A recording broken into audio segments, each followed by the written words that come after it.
اس کے منع کرنے کے باوجود ہادی نے اسے ہر چیز لے کر دی تھی، سنہری جھمکے، چوڑیاں اور میک اپ کا سامان۔ اسے سجنے سنورنے کا شوق نہیں تھا، مگر وہ اپنی بہن کے نکاح میں خوش رہنا چاہتی تھی۔ چاہے ہمنا اس نکاح کے لیے رضامند نہیں تھی، مگر اس کا دل کہتا تھا کہ حاتم ایک اچھا انسان ہے۔ دل تو اور بھی بہت کچھ کہتا تھا، مگر حافظ دل کی آواز کو دبانا بہت اچھے سے جانتی تھی۔ اسے پورا یقین تھا کہ حاتم ہمنا کو خوش رکھے گا۔ وہ ابھی انہی سوچوں میں گھری کھڑی تھی کہ ہادی دستک دیتا اندر داخل ہوا۔ حافظ کو باہر سے محلے کی لڑکیوں کے گانے کی آواز سنائی دے رہی تھی۔ کالا ڈوریاں کنڈے نہ لڑیا ہوئے، چھوٹا دیورا بھابھی نہ لڑیا ہوئے، مرغی او لینی جڑی کڑ کڑ کر دی ہے، میں سورے نہیں جانا سس بڑ بڑ کر دیے۔ حافظ ان فقرات پر ہنس پڑی تھی۔ ہادی بھی اس کے ساتھ آ کھڑا ہوا تھا۔ آپ کو دادو بلا رہی ہیں، ہمنا کو مہندی لگانی ہے۔ اس کی بات پر حافظ کے مسکراتے لب سکڑ گئے۔ میں نے لگانی ہے؟ دادو تو ہمنا سے کہہ رہی ہیں کہ مریم آپی سے لگوا لے، مگر ہمنا نے کہا ہے کہ وہ آپ سے ہی لگوائے گی۔ اس نے کندھے اچکاتے ہوئے محلے کی ایک لڑکی کا نام لیا تھا۔ اس کی بات پر حافظ کو حیرت کا جھٹکا لگا۔ ویسے یہ آج ہمنا کو کوئی دورہ تو نہیں پڑا؟ وہ صبح سے دیکھ رہا تھا کہ ہمنا بہت سنجیدہ سی تھی۔ بری بات ہادی، ایسے نہیں کہتے۔ وہ باہر جانے لگی تھی کہ ہادی کی بات پر رکی۔ ابھیا ہمنا خوش تو ہے نا؟ حافظ واپس پلٹی اور ہادی کے پاس آئی۔ تم دعا کرو کہ وہ خوش رہے۔ ہادی نے اس بات میں سر ہلا دیا۔ ٹھیک ہے، وہ چاہتا تھا کہ حاتم بھائی اور اپیہ کا نکاح ہو جائے، مگر ہمنا بھی تو اس کی بہن ہی تھی۔ اس کا گال تھپکتی باہر آ گئی۔ گانوں کا شور اس کے کانوں میں پڑ رہا تھا۔ پورے گھر میں پھولوں اور مہندی کی خوشبو پھیلی تھی۔ باہر شہر میں لڑکیاں ایک دوسرے کو مہندی لگا رہی تھیں۔ وہ ہمنا اور رضیہ بیگم کے کمرے میں داخل ہوئی تو رضیہ بیگم کے چہرے پر وہی ناگواری چھا گئی جو ہر دفعہ اسے دیکھنے پر ان کے جھریوں زدہ چہرے پر پھیل جاتی تھی۔ وہاں صرف ہمنا اور رضیہ بیگم نہیں تھی، بلکہ صوفیہ بیگم بھی موجود تھی۔ وہ ایک لمحے کے لیے ٹھٹکی اور پھر آگے بڑھ کر ان کو سلام کیا، جس کا جواب دیتے ہوئے انہوں نے بہت غور سے اپنی بڑی بھتیجی کو دیکھا جو سر پر دوپٹہ اوڑھے نظریں جھکائے رضیہ بیگم کے سامنے کھڑی تھی۔ انہوں نے تو سنا تھا کہ وہ بہت بد لحاظ اور بدتمیز لڑکی تھی، مگر سامنے کھڑی لڑکی انہیں جتنی دفعہ ملی تھی بہت عزت و احترام سے ملی تھی۔ وہ انہیں بہت ادب و لحاظ والی لڑکی لگ رہی تھی۔ رضیہ بیگم اسے زیادہ دیر ان کے پاس رکنے ہی نہیں دیتی تھی۔ کھڑی کیوں ہیں؟ ہمنا کو مہندی لگا۔ انہوں نے ہمنا کی جانب اشارہ کیا، جو بیڈ کی دائیں جانب موجود صوفے پر ٹانگیں اوپر چڑھائے بیٹھی تھی۔ اس کے چہرے پر سنجیدگی چھائی تھی۔ وہ بھی ہمنا کے نزدیک صوفے پر بیٹھ گئی۔ رضیہ بیگم اور صوفیہ بیگم شادی کی باتوں میں مگن ہو گئی۔ حافظ اور ہمنا کے درمیان مہندی اور ٹشو پڑے تھے۔ حافظ نے مہندی کے نوک سے پن نکالی اور سائڈ پر رکھ دی۔ تم حیران تو بہت ہوئی ہوگی جب تم نے سنا ہوگا کہ میں تم سے مہندی لگوانا چاہتی ہوں۔ حافظ خاموش ہی رہی۔ ہمنا کا ہاتھ اب حافظ کے گھٹنے پر دھرا تھا۔ کیونکہ میں چاہتی ہوں کہ تمہارا منحوس سایہ مجھ پر پڑے۔ حافظ کا ہاتھ تھما اور اس نے ایک لمحے کے لیے شکوہ کناں نظروں سے ہمنا کو دیکھا، جسے ان نظروں سے کوئی فرق نہیں پڑا تھا۔ بے رحم تھی وہ۔ میں چاہتی ہوں کہ تمہاری طرح میرا نکاح بھی منحوس ہو۔ حافظ نے دل ہی دل میں استغفار پڑھا۔ اسے اب پھولوں اور مہندی کی مہک بھی محسوس نہیں ہو رہی تھی۔ گانوں کا شور بھی یکدم سے تھم چکا تھا۔ تم دیکھنا، رخصتی سے پہلے ہی طلاق لے لوں گی۔ حافظ نے اس کی بات مکمل ہی نہیں ہونے دی۔ خدا کے لیے ہمنا خاموش ہو جاؤ۔ وہ دونوں مدھم آواز میں باتیں کر رہی تھی، جبکہ رضیہ بیگم کے ساتھ مصروف صوفیہ بیگم کی نظریں بار بار حافظ کی جانب اٹھ رہی تھی۔ انہیں اس کے چہرے پر ایک عجیب سی معصومیت نظر آ رہی تھی، جو انہیں اس کے چہرے پر پہلی دفعہ نظر آ رہی تھی۔ کیوں خاموش ہو جاؤں؟ تم بس جلدی سے مہندی لگاؤ، اور ہاں، خبردار جو اس حاتم کا نام میری ہتھیلی پر لکھا۔ اس کے درشتی سے کہنے پر حافظ کا ہاتھ کانپا تھا، مگر وہ اپنے ہاتھ کی کپ کپاہٹ پر جلدی ہی قابو پا گئی۔ اس کے دل کا حال کچھ عجب سا تھا۔ ایک جانب جہاں وہ ہمنا کو خوش دیکھنا چاہتی تھی، وہیں دوسری جانب اس کے دل میں کہیں نہ کہیں ایک انجانا درد سا اٹھ رہا تھا، جو اس کے پورے وجود کو گھیر رہا تھا، مگر اسے اس دل کی نہیں سننی تھی اور نہ ہی وہ دل کی سنے گی۔ ہمنا کو مہندی لگا کر وہ کچن میں کھانا بنانے لگی، جبکہ ہادی نعیم صاحب کے ساتھ باہر کے معاملات دیکھ رہا تھا۔ اس دن کے واقعے کے بعد ہادی اور نعیم صاحب کے درمیان ایک سرد جنگ کا آغاز ہو گیا تھا۔ وہ دونوں صرف مطلب کی حد تک ایک دوسرے کو مخاطب کرتے تھے، مگر ایک باپ بیٹا آخر کب تک ایک دوسرے سے ناراض رہ سکتے تھے؟ وہ دونوں بھی نارمل ہو ہی جائیں گے۔ رات کے وقت وہ بگڑے تاثرات لیے حبور کے کمرے کے باہر موجود تھا۔ رات کی کپ کپی طاری کرتی ٹھنڈ بھی اسے وہاں پہنچنے سے روک نہیں پائی تھی۔ اس وقت وہ رف سی ٹی شرٹ اور ٹراؤزر پہنے ہوئے تھا۔ چند لمحے کھڑے رہنے کے بعد وہ ذرا سا جھچکا اور پھر اپنی سوچوں کو جھٹک کر دروازے پر دستک دی۔ حبور جو ٹیبل کے آگے بیٹھی اپنی اسائنمنٹ بنانے میں مصروف تھی، دستک کی آواز سن کر چونکی۔ اس نے گردن موڑ کر دائیں جانب موجود دروازے پر ڈالی۔ اس کے کندھوں تک آتے سنہرے بال پونی ٹیل میں مقید تھے، جبکہ کندھوں پر سیاہ اونی چادر اوڑھ رکھی تھی۔ وہ اس وقت کھدر کا سادہ سوٹ پہنے ہوئے تھی۔ کمرے کے اندر ہیٹر نے گرمائش پھیلا رکھی تھی۔ اس سے پہلے کہ وہ اٹھتی ایک دفعہ دوبارہ دستک ہوئی۔ وہ اس دفعہ دستک کی آواز تھوڑی بلند تھی۔ وہ آنے والے کو کوستی اٹھی اور بڑبڑاتے ہوئے دروازہ کھول دیا۔ حمزہ کو دیکھ کر اس کے بڑبڑاتے لب تھمے۔ اس نے حیرت سے باہر ٹھنڈ میں کھڑے حمزہ کو دیکھا اور پھر اسے اندر آنے کے لیے جگہ دی۔ حمزہ کو اندر داخل ہوتے ہی گرمائش کا احساس ہوا، ساتھ ہی ساتھ موتیا کی بھینی بھینی خوشبو بھی نتنوں سے ٹکرائی تھی۔ کیوں آئے ہو؟ وہ اس سے رخ پھیرے کھڑی تھی۔ حمزہ نے لمبا سانس بھر کر اپنا غصہ دبایا۔ ایک دفعہ کام پورا ہو جائے پھر اسے بتاؤں گا، وہ دل میں منصوبے بناتا اس کے سامنے آ کھڑا ہوا۔ آئی ایم سوری، وہ مدھم آواز میں بولا۔ ایک معافی تو وہ مانگ ہی سکتا تھا، چاہے جھوٹی ہی صحیح۔ حبور نے سینے پر بازو لپیٹ کر اسے دلچسپ نظروں سے دیکھا۔ اوہ واو، یعنی حمزہ شاہ اس سے معافی مانگ رہا تھا۔ اس نے 2 دنوں میں دوسری دفعہ حبور سے معافی مانگی تھی، مگر وہ کیوں اتنی آسانی سے اسے معاف کرے گی؟ وہ تو حبور شاہ تھی نا۔ میں شرمندہ ہوں۔ حبور کو کچھ نہ بولتا دیکھ کر وہ بادل نخواستہ دوبارہ بولا۔ حبور کے تاثرات سپاٹ تھے۔ تمہیں مجھ سے کیا چاہیے؟ اس کا لہجہ باہر پڑتی ٹھنڈ سا سرد تھا۔ حمزہ اسے ویسے ہی دیکھے گیا۔ وہ اپنے تاثرات کسی کو بھی پڑھنے نہیں دیتا تھا۔ میں سچ میں۔ حبور چلتی ہوئی بیڈ پر بیٹھ گئی اور اپنا ہاتھ کھڑا کیا۔ حمزہ شاہ، یہ بات میں بھی جانتی ہوں کہ تم کتنے شرمندہ ہو اور تم بھی، اس لیے سیدھا مدعے پر آؤ کہ تمہیں مجھ سے کیا چاہیے۔ حمزہ نے ایک نفرت بھری نگاہ اس پر ڈالی اور ٹیبل کے آگے موجود کرسی کی جانب بڑھا جس پر کچھ دیر پہلے حبور براجمان تھی۔ کرسی اٹھاتے ہوئے اس کی نظر ٹیبل پر موجود نیلی موم بتی پر پڑی۔ موتیا کی خوشبو وہیں سے آ رہی تھی۔ اس نے وہ کرسی حبور کے سامنے رکھی اور اس پر ٹانگ جمائے بیٹھ گیا۔ اس کی گردن اٹھی ہوئی تھی جبکہ سخت نظریں حبور پر جمی تھی۔ وہ اگر آرام سے بات نہیں کرنا چاہتی تھی تو نہ صحیح۔ حبور بے تاثر چہرہ لیے حمزہ کے جبڑے کی پھولی نسیں دیکھ رہی تھی۔ میں تم سے صرف ایک سوال پوچھوں گا، اس کا صحیح سے جواب دینا ورنہ تم پچھتاؤ گی، وہ سخت لہجے میں کہہ رہا تھا۔ حبور کے ابرو استہزائی انداز میں اٹھے۔ اسے اندازہ ہو رہا تھا کہ وہ کس بارے میں پوچھنے والا ہے۔ پوچھو۔ کمرے کی فضا میں ایک عجیب سی سختی چھا گئی تھی، کسی سرد جنگ سی سختی۔ ان دونوں کے درمیان ایسے مواقع کم ہی آئے تھے۔ مجھے حافہ کا نمبر چاہیے۔ حبور کے لب مسکراہٹ میں ڈھل گئے، ہیزل براؤن آنکھیں چمکیں استہزاء سے۔ اسے کیوں لگا کہ حبور شاہ اسے حافہ کا نمبر دے گی؟ ابھی؟ حمزہ کے کہنے پر حبور نے نفی میں سر ہلایا۔ نہ ہی ابھی اور نہ ہی پھر کبھی تمہیں حافہ کا نمبر نہیں ملے گا۔ چلے جاؤ یہاں سے۔ حمزہ کے تاثرات مزید کرخت ہو گئے۔ اس نے اپنی دونوں کوہنیاں گھٹنوں پر جمائیں اور آگے کو جھکا۔ مجھے مجبور مت کرو حبور، ورنہ میں کچھ غلط کر بیٹھوں گا۔ اس کا لہجہ اس قدر خطرناک تھا کہ حبور ایک لمحے کے لیے گھبرائی تھی۔ نہیں حبور، تمہیں گھبرانا نہیں ہے، وہ صرف تمہیں دھمکا رہا ہے، وہ تمہیں کچھ نہیں کرے گا۔ وہ اپنے آپ کو تسلیاں دے رہی تھی۔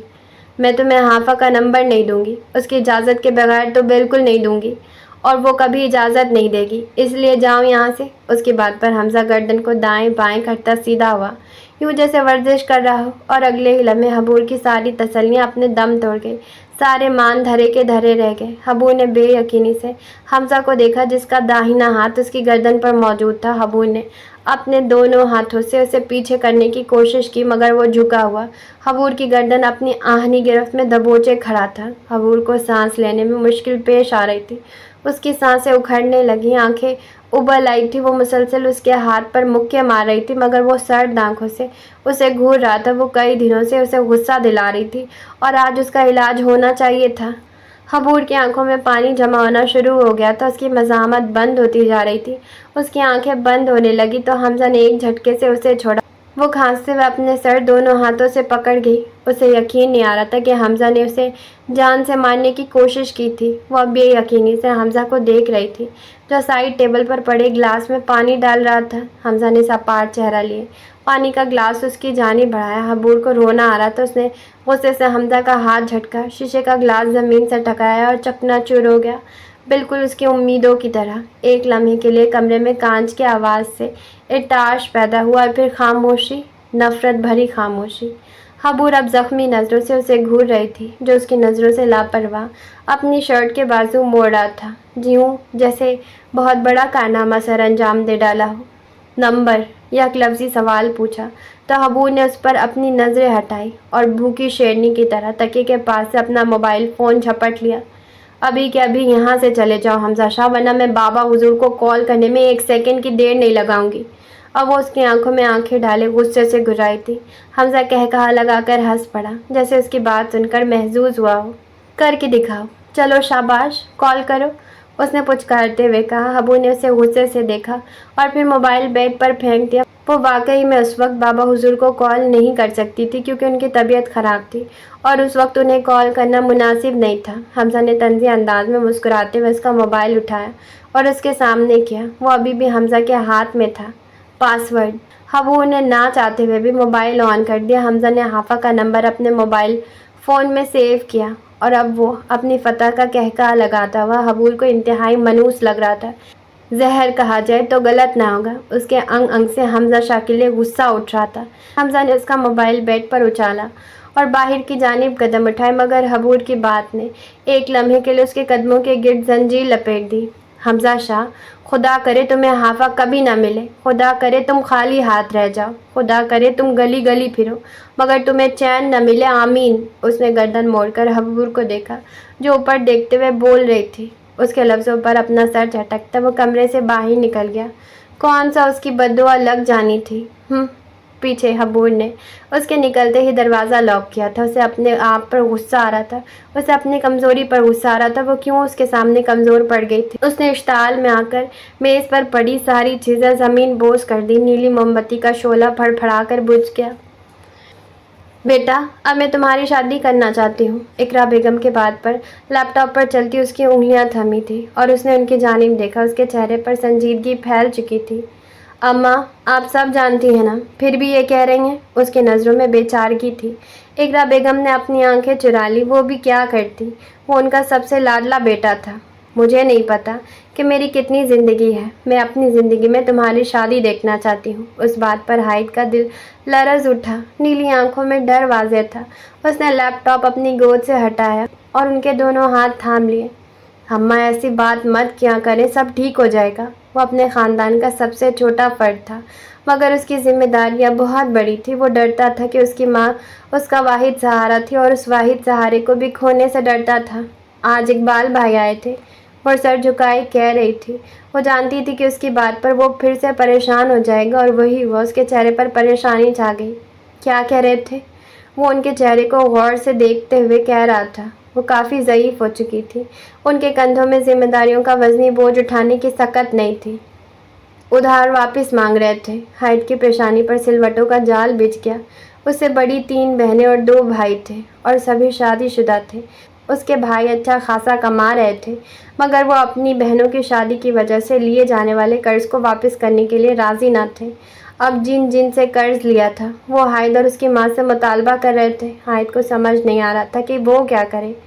میں ان سے بات کرتا ہوں، کچھ وقت مانگ لوں گا، وہ اب آپ کو پریشان نہیں کریں گے، آپ فکر مت کریں۔ وہ مدھم آواز میں انہیں تسلی دے رہا تھا۔ اقرا بیگم کو یقین تھا کہ وہ کچھ نہ کچھ ضرور کر لے گا مگر اس کا کیا؟ تمہیں اپنی شادی کے بارے میں بھی سوچنا چاہیے۔ اس دفعہ نیلی آنکھوں میں تکان در آئی۔ وہ یہ بات سن کر تھک چکا تھا۔ اماں، میری شادی گئی بھاڑ میں، باقیوں کی شادی کر دی ہے نا، یہی بہت ہے۔ جب تک میں قرض واپس نہیں کروں گا تب تک شادی کے بارے میں نہیں سوچوں گا۔ اس کا مضبوط لہجہ اقرا بیگم کو باور کروا رہا تھا کہ وہ اپنے فیصلے سے پیچھے نہیں ہٹے گا۔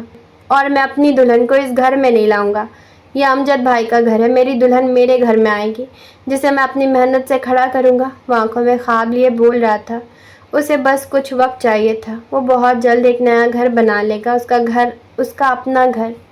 میں آپ کو بھی وہیں لے جاؤں گا، تھوڑا انتظار کر لیں۔ وہ ان کے سرد ہاتھوں کو گرمائش پہنچاتے ہوئے کہہ رہا تھا۔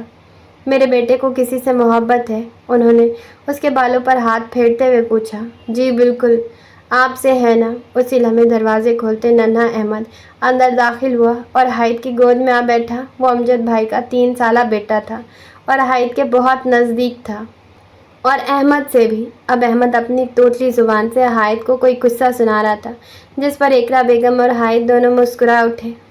حویلی کی ٹیرس پر کھڑا ہو کر وہ سامنے کا منظر دیکھ رہا تھا۔ اب اس کے کندھوں کے گرد ایک بھوری شال کا اضافہ ہو چکا تھا۔ اس کے آنکھوں میں ایک عجیب سی چمک تھی، جیسے طاقت کا نشہ۔ تم اگر اس کے ہاتھوں کو دیکھو تو اس کے ایک ہاتھ میں سلگتا ہوا سگریٹ نظر آئے گا، جبکہ دوسرے ہاتھ میں ایک لائٹر نظر آئے گا جس کا شعلہ جل بجھ رہا تھا۔ اس نے شعلہ کو اپنی نگاہ کے سامنے کیا اور پھر آسمان کی جانب دیکھ کر ہنس پڑا۔ فضا کو دھند نے لپیٹ رکھا تھا۔ باغ میں موجود دیو کامت درخت ستونوں کے مانند کھڑے تھے۔ ان کی ہیبت اس قدر تھی کہ کوئی رات کے اس پہر ان پر نگاہ ڈالتا تو ضرور جھرجھری لیتا، مگر وہ اس منظر کو اپنی سلطنت سمجھتا دیکھ کر مسکرا رہا تھا۔ اس کی سلطنت تھی، حمزہ شاہ کی۔ وہ اس کا بے تاج بادشاہ تھا۔ بس تھوڑا انتظار اور پھر وہ اس طاقت کا اکیلا حقدار ہوگا۔ وہ اس سلطنت کے لیے کچھ بھی کر سکتا تھا۔ سیاہ رات اس کو دیکھ کر اداسی سے مسکرائی۔ اس نے ایسے کئی بادشاہوں کو اٹھتے دیکھا تھا اور پھر منہ کے بل گرتے بھی دیکھا تھا۔ طاقت کا نشہ اس کے سر چڑھ کر بول رہا تھا، یہ گاؤں تو وہ حاصل کر ہی لے گا کیونکہ وہ اس کا وارث تھا، مگر اسے کچھ اور بھی حاصل کرنا تھا۔ اس نے گہرا سانس لیتے ہوئے آنکھیں بند کی تو جھٹ سے سیاہ آنکھیں نظر آئیں۔ وہ دلکشی سے مسکرا دیا۔ ایک جھٹکے سے اس نے سگریٹ زمین پر پھینکی اور کرسی پر بیٹھ گیا۔ گاؤں کی گدی کی طرح تم بھی بہت جلد میری ہوگی، وہ ایک جذب سے کہہ رہا تھا۔ اس نے سامنے پڑی میز پر سے موبائل فون اٹھایا اور ایک نمبر ڈھونڈنے لگا۔ چند لمحے وہ اسکرین کو دیکھے گیا جہاں سردارنی لکھا جگمگا رہا تھا۔ میری سردارنی، مدھیم سرگوشی کرتے اس نے اسی نمبر پر کال ملا دی۔ دھڑکن کی رفتار حد سے زیادہ تیز ہو چکی تھی۔ وہ اس سے بات کرنے والا تھا، وہ اپنی سردارنی سے مخاطب ہونے والا تھا۔ کال جا رہی تھی مگر دوسری جانب سے کوئی کال نہیں اٹھا رہا تھا۔ لمحہ بلمحہ اس کی بےتابی بڑھتی جا رہی تھی۔ دوسری جانب حافظ نکاح کی تیاریوں میں مصروف تھی، جبکہ اس کا موبائل فون اس کے کمرے میں پڑا بجتا جا رہا تھا۔ شور کی وجہ سے اسے بیل کی آواز سنائی نہیں دے رہی تھی۔ اپنی ناکامی پر حمزہ نے موبائل فون زور سے میز پر پٹک دیا اور اپنے بالوں میں ہاتھ پھیرا۔ آج نہیں تو کل میری تم سے بات ضرور ہوگی۔ سردی بڑھتی جا رہی تھی۔ وہ لائٹر اور موبائل فون اٹھاتا اپنے کمرے کی جانب بڑھ گیا۔ سارا کام نپٹا کر وہ کمرے میں آئی تو اس کے موبائل فون پر بہت سی مسڈ کالز آئی ہوئی تھی۔ وہ چند لمحے اس نمبر کو دیکھتی رہی۔ اسے نمبر یاد نہیں ہوتے تھے۔ وہ جتنی بھی کوشش کر لے وہ ڈیجٹس کو یاد نہیں رکھ سکتی تھی۔ جب اسے یاد نہ آیا کہ وہ نمبر کس کا تھا تو اس نے سر جھٹک دیا اور حبور کا نمبر ملایا۔ السلام علیکم۔ کچھ دیر بعد کال اٹھا لی گئی۔ دوسری جانب حبور اب اپنا ہی پھیلایا ہوا سامان سمیٹ رہی تھی۔ وعلیکم السلام محترم کو میری یاد آ گئی۔ طنزیہ لہجہ۔ حافظ مسکرا کر رہ گئی۔ نہیں، تم کم از کم ایک میسج تو کر دیتی کہ کیوں نہیں آ رہی تھی، مگر نہیں، تم کیوں میسج کرو گی؟ میں تو تمہاری کچھ لگتی ہی نہیں۔ حافظ اس وقت بستر میں دبکی ہوئی حبور کے گلے شکوے سن رہی تھی۔ بھائی حق بنتا تھا حبور کا۔ میں اب تم سے ناراض ہوں، میں تم سے بات نہیں کر رہی، جاؤ۔ سارا سامان سمیٹنے کے بعد وہ کمرے کے درمیان میں موجود بیڈ پر آ بیٹھی۔ حبور، مجھے منانا نہیں آتا۔ اس کی بات پر حبور نے موبائل فون کان سے ہٹایا اور اسے گھور کر دیکھا۔ مطلب محترمہ کو اب منانا بھی نہیں آتا؟ اللہ اللہ، کن کھڑوس انسانوں سے میرا پالا پڑ گیا ہے۔ تو حافظ محترمہ، جب منانا آ جائے تب اس نمبر پر کال کیجیے گا، شکریہ۔ وہ بھی کال کاٹنے ہی لگی تھی کہ اسے حافظ کی آواز سنائی دی۔ I am sorry حبور۔ حبور کے ابرو اٹھ گئے۔ او حافظ جی، پیاری حافظ جی، میں نے منانے کو کہا ہے، معافی مانگنے کے لیے نہیں کہا۔ اس کے طرز تخاطب پر حافظ مسکرا اٹھی۔ اور منایا کیسے جاتا ہے؟ اب وہ مسکراتے ہوئے حبور سے پوچھ رہی تھی۔ میری ایک بات اپنے کان صاف کر کے سن لو مس حافظ، میری دوستی میں کوئی معافی شافی نہیں چلتی۔ جن دوستیوں میں شرمندگی آڑے آ جائے وہ بہت جلد کھوکھلی ہو جاتی ہے، اس لیے no sorry, know thank you. کچھ پل پہلے والی کثافت اپنے آپ ہی عنقا ہو چکی۔ اب اس فضا میں تلخی کی نہیں بلکہ دوستی کی مہک شامل تھی، جو کہ حبور کے مزاج کو سکون بخش رہی تھی۔ دوسری جانب حافظ کی آنکھیں نم ہو چکی تھیں۔ شکریہ حبور۔ کبھی کبھی الفاظ اتنے گم ہو جاتے ہیں کہ شکریہ کے علاوہ کوئی لفظ بچتا ہی نہیں۔ پھر وہی شکریہ۔ حبور کی پیشانی پر بل پڑ چکے تھے۔ حافہ نم آنکھوں سے مسکرا دی۔ اب یہ شکریہ کس لیے؟ حبور بھول گئی کہ وہ حافہ سے ناراض تھی۔ دوستی ایسی ہی تو ہوتی ہے، کھٹی میٹھی سی، جس میں یہ یاد ہی نہ رہے کہ ناراضی کس بات کو لے کر ہوئی تھی۔ میری زندگی میں آنے کے لیے؟ حبور نے بے ساختہ ہی اپنے سر میں ہاتھ دے مارا۔ مجھے تو تمہاری زندگی میں آنا ہی تھا، ورنہ تمہارا سر کون کھاتا اور میری بے ڈھنگی باتیں کون سنتا؟ حافہ اس وقت حبور سے بات کر کے خود کو انتہائی پرسکون محسوس کر رہی تھی، جیسے دماغ میں کوئی ٹینشن نہ ہو، صرف دوستی کی بھینی بھینی خوشبو تھی۔ ایک دم اسے یاد آیا کہ اس نے حبور کو کال کس لیے کی تھی۔ حبور، کل میری بہن کا نکاح ہے، اس لیے میں کل بھی یوں نہیں آؤں گی۔ اس کی بات پر حبور کا منہ کھلا کا کھلا رہ گیا۔ وہ محترمہ اکیلے ہی شادی انجوائے کر رہی تھی۔ بھائی یہ تو حبور شاہ کے ساتھ ناانصافی ہے۔ حافہ نعیم صاحبہ، آپ یہ بات مجھے آج کیوں بتا رہی ہیں؟ ابھی بھی نہیں بتانی چاہیے تھی۔ آپ آرام سے سکون سے نکاح اٹینڈ کر لیتی نا، پھر مجھے بتانے کا گشت کرتی، بلکہ اس کی بھی کیا ضرورت تھی؟ حافہ کا قہقہا بلند ہوا۔ اسے معلوم تھا کہ حبور کا رد عمل ایسا ہی ہوگا۔ اچھا، تو اسی لیے تم آج بھی نہیں آئی، اور مجھے کس نے بلانا تھا؟ آج وہ حافہ کا انتظار کرتی رہ گئی تھی، مگر اس کو نہ آنا تھا اور نہ ہی وہ آئی۔ جب میرا ہوا تب تم بھی آ جانا، تمہیں سب سے پہلے انوائٹ کروں گی۔ اب خوش؟ وہ کسی نہ کسی طرح اس کی ناراضگی ختم کرنا چاہتی تھی۔ اگر تم نہیں بھی بلاؤ گی تب بھی آ جاؤں گی۔ خیر، تمہیں پتہ ہے آج میں نے اتنی مشکل سے اس کھڑوس کا لیکچر سنا۔ آخر میں اس نے برا سا منہ بنایا۔ ویسے کھڑوس پیارا تو ہے۔ اس کے دل سے آواز آئی۔ وہ فوراً لا حول ولا قوت پڑھتی اپنا سر جھٹک گئی۔ انہوں نے کل کے لیے اتنی بڑی اسائنمنٹ دی ہے، میں ابھی وہی بنا رہی تھی۔ اس نے سائڈ ٹیبل پر پڑی اسائنمنٹ کی جانب دیکھتے ہوئے کہا۔ اچھا چلو تم اسائنمنٹ بناؤ، پرسوں ملتے ہیں۔ حافہ نے وال کلاک کی جانب نگاہ ڈالی۔ رات کے 11:30 بج رہے تھے۔ اوکے، مٹھائی لانا مت بھولنا، ورنہ میں سچی والی ناراض ہو جاؤں گی۔ اللہ حافظ۔ اس کے بات پر حافہ مسکرائی۔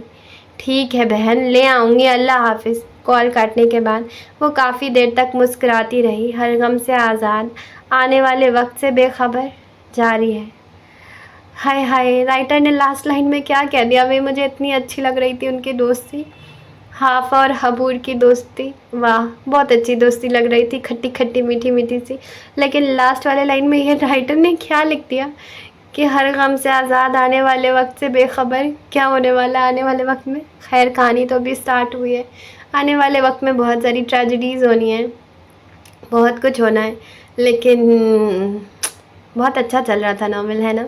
سارے ناول میں مجھے سب سے اچھی بات لگ رہی ہے حافہ اور حبور کی دوستی۔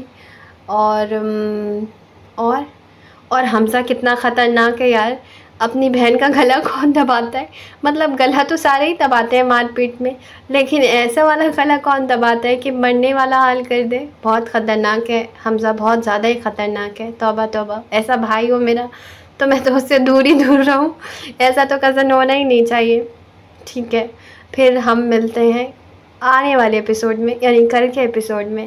اور آپ جانے سے پہلے چینل کو سبسکرائب ضرور کریں اور کمنٹ کرنا تو بالکل نہ بھولیں، اور ساتھ ساتھ یہ نیچے جو لائک والا بٹن دکھ رہا ہے نا، اسے بھی دباتے جائیں۔ بہت شکریہ۔ اب ہم چلتے ہیں، ہم ملیں گے کل۔ Okay, tata, bye.